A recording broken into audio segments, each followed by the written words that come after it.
20 বছরের পরে সেই কুয়াশায় পাই যদি হঠাৎ তোমারে। আসসালামু আলাইকুম, নতুন ভিডিওতে সকলকে স্বাগতম। আজকে মেঘাচ্ছন্ন আকাশ, ফুল গাছে পানি দাও শেষ আমার। একটা ফড়িং আমাকে অনেক কিছু মনে করিয়ে দিল এই মাঝ বয়সে এসে। তপ্ত দুপুরে ছেলেবেলায় বান্ধবীদের সাথে ঘাসের উপরে বসা এই ফড়িংগুলো নিয়ে কত খেলেছি।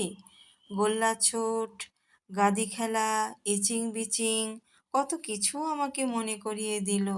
স্মৃতির পাতায় কিছুক্ষণ চোখ রেখে এসে শুরু করলাম সকালের নাস্তা বানানো। আজকে রুটি তৈরি করব, সেজন্য আগেই রুটিটার আটাটা সিদ্ধ করে বানিয়ে সাকা শুরু করে দিয়েছি।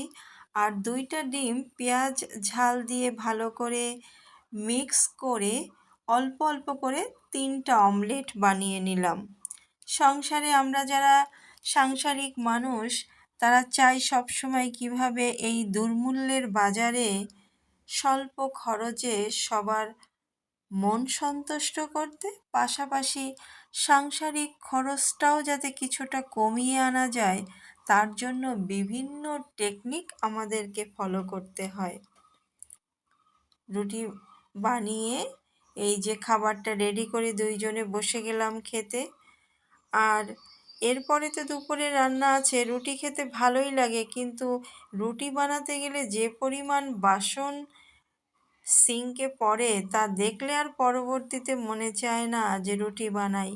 তবুও মাঝে মধ্যে তো খেতে মনই চায়, সেগুলো পরিষ্কার করব। এদিকে চালের ড্রামটাও খালি হয়ে গেছে, সেজন্য সমস্ত থালা বাসন পরিষ্কার করে বাটা মাছগুলোকে ভিজিয়ে রাখলাম দুপুরে রান্নার জন্য। আর ছিল পালং শাক। এবার আমি যাব নিচের থেকে চাল আনতে, ড্রাম থেকে। নিচে চাল আনার জন্য এই গামলাটা নিয়ে নিলাম, তাহলে উঠাতে সুবিধা।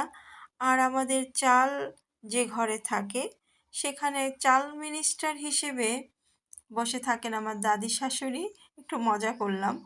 যাই হোক, এবার আমি ড্রাম থেকে চালগুলো নিচ্ছি।